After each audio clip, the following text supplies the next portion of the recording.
políticas del mismo signo, en la misma dirección. Igualmente, las políticas monetarias se relajaron muy rápidamente, bajaron los tipos de interés prácticamente a cero en Estados Unidos, al 1% en Europa. Nuevamente aquí, Estados Unidos actuó de manera mucho más agresiva, pero cualitativamente similar a la reacción que tuvo la política monetaria europea. Digamos que a partir del año 2011 hemos comenzado a ver diferencias en ambos lados, la política fiscal y la política monetaria en ambos lados del Atlántico. En el caso de la política fiscal,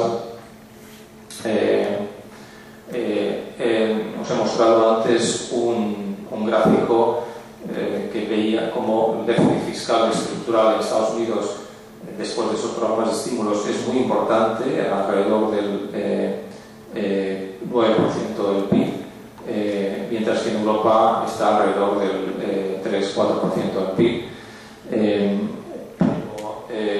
De cara a los próximos años, Europa decía comenzar ya un programa de consolidación fiscal. La idea es imposible o es desaconsejable tratar a una economía que sufre, como decía antes, de un exceso de endeudamiento con más endeudamiento, en este caso endeudamiento público.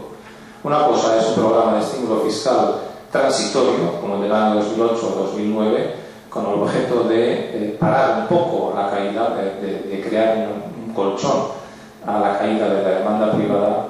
Y otra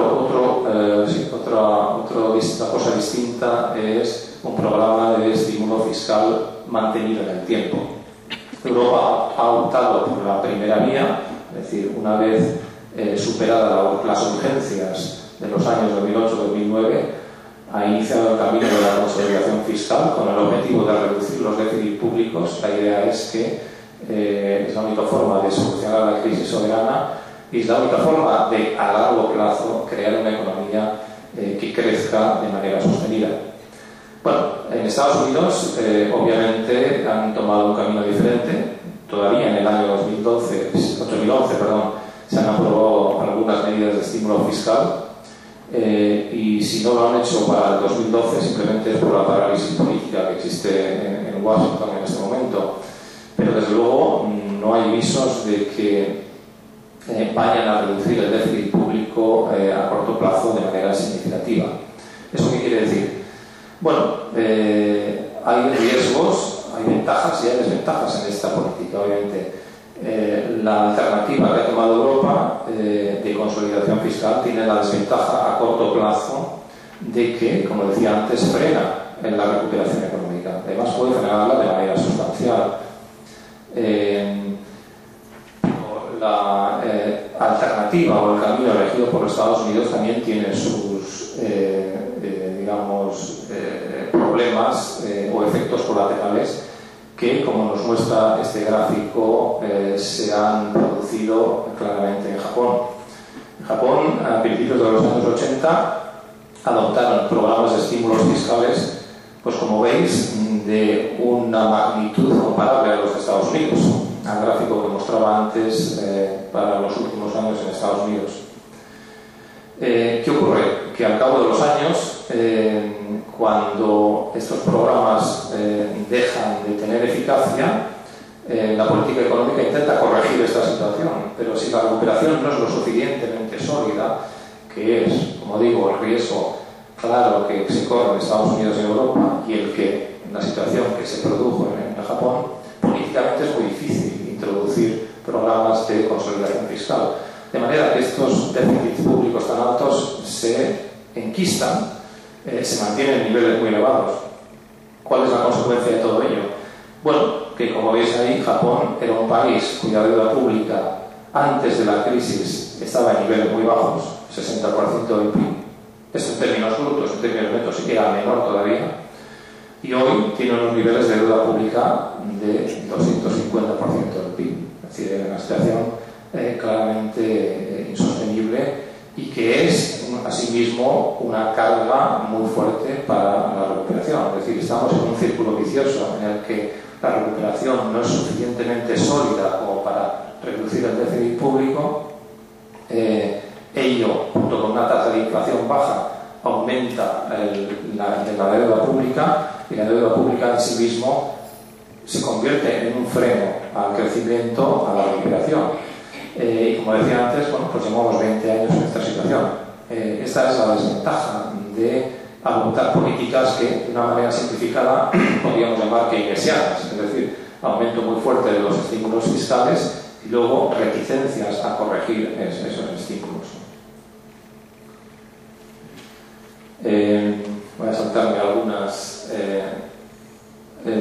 algunos gráficos para ir al segundo punto de la cuestión, el tema de la política monetaria. Bueno, decía antes que la política monetaria reaccionó de una manera similar al comienzo en Estados Unidos y en Europa, con fuertes bajadas de los tipos de interés, con la desaceleración que se produjo en la segunda parte del 2010. Estas políticas monetarias comenzaron a tomar caminos divergentes. En Estados Unidos decidieron impulsar aún más la expansión fiscal y, obviamente, ante la falta de margen de bajada de tipos de interés, adoptaron lo que se ha dado a llamar como la expansión cuantitativa, es decir, empezaron a darle a la máquina de hacer dinero mediante la compra de grandes cantidades de títulos de deuda privada y, sobre todo, de deuda pública a partir de la segunda parte de 2010. Con lo cual, como veis en el gráfico de la derecha, el balance de la Reserva Federal, que obviamente refleja este tipo de operaciones, ha aumentado en casi 3 veces, desde unos 6 trillones de dólares hasta casi 18 trillones de dólares en el plazo básicamente de los últimos 4 años. En el caso de Europa, sin embargo, nuevamente la situación ha sido mucho más comedida. Europa, en concreto el Banco Central Europeo, ha inyectado también liquidez de manera sustancial en el sistema, pero en vez de comprar deuda pública o comprar cantidades relativamente importantes de deuda privada, lo que ha hecho fundamentalmente es inyectar más liquidez a la banca, y eso se refleja también en un aumento bastante sustancial, pero relativamente contenido de su balance, desde los 9 trillones de euros hasta poco más de 15 trillones que tiene en la actualidad. Básicamente, el Banco Central Europeo lo único que ha hecho es aumentar las inyecciones de liquidez de la banca para suplir las deficiencias del mercado interbancario, que prácticamente no funciona como debía y como funcionaba hasta el 2007, que es intermediando la liquidez entre los bancos a los que les sobra la liquidez hacia los bancos que están necesitados de liquidez, y que es una característica estructural y normal de un sistema bancario. Pero no se ha involucrado en compras masivas de títulos de deuda privada o deuda pública como lo ha hecho la Reserva Federal. Bueno, ¿cuáles son las ventajas y las inconvenientes? Bueno, obviamente la ventaja que tiene la actitud que ha tomado la Reserva Federal es nuevamente a corto plazo. Ha estabilizado la banca, ha estabilizado los mercados financieros mucho mejor de lo que se ha hecho en Europa. En buena parte, la intensificación de la crisis de la deuda soberana y de la crisis bancaria en Europa es precisamente debido a esta contención, a esta actitud tan comedida que ha tenido el Banco Central Europeo. Pero claro, esto a largo plazo, lo mismo que en el tema de la política fiscal, puede tener consecuencias negativas muy importantes. Básicamente, una creación excesiva de liquidez puede llegar o bien a crear inflación, lo cual es poco probable, porque en un periodo como de desapalancamiento, en una fase de desapalancamiento del sector privado, las tendencias inflacionistas suelen estar muy contenidas, como ha sido el ejemplo de Japón. Pero esta liquidez va a algún sitio, y esta liquidez tiende a crear aumentos de precios quizá en activos. El ejemplo más obvio es la fuerte salida de capital que hubo en el año 2010 desde Estados Unidos hacia países emergentes, que creó una burbuja que intensificó el recalentamiento del que hablaba al principio que han experimentado estos países emergentes. Es decir, este exceso de liquidez en unos mercados globalizados y que se interrelacionan muy rápidamente es capaz de trasladarse en aumentos de inflación, o bien de bienes y servicios, o, en la circunstancia actual, más probablemente de activos en alguna otra parte del mundo, creando grandes distorsiones. Es decir, como veis, aquí hay, tanto en la política fiscal como en la política monetaria, una tensión entre las ventajas a corto plazo de una política agresiva y los problemas que puede crear a largo plazo. Europa tiene una preferencia clara por el mantener la estabilidad a largo plazo, aunque sea a costa de crear dificultades en la recuperación a corto plazo.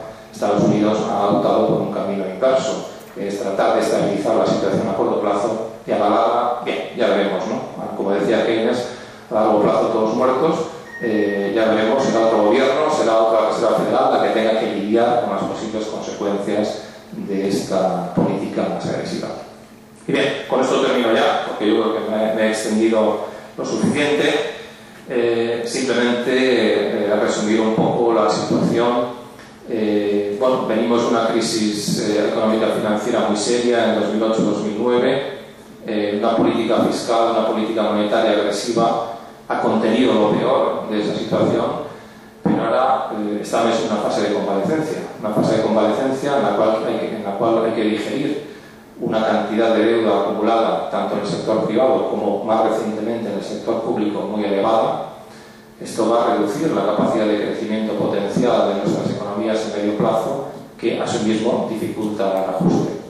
Las buenas noticias es que fuera de las economías desarrolladas tenemos las economías emergentes, que ya representan el 50% del PIB, cuyo PIB está aumentando y que tienen una capacidad de crecimiento que sigue siendo muy dinámica y que no se ha visto afectada en absoluto por la recesión de 2008 y 2009.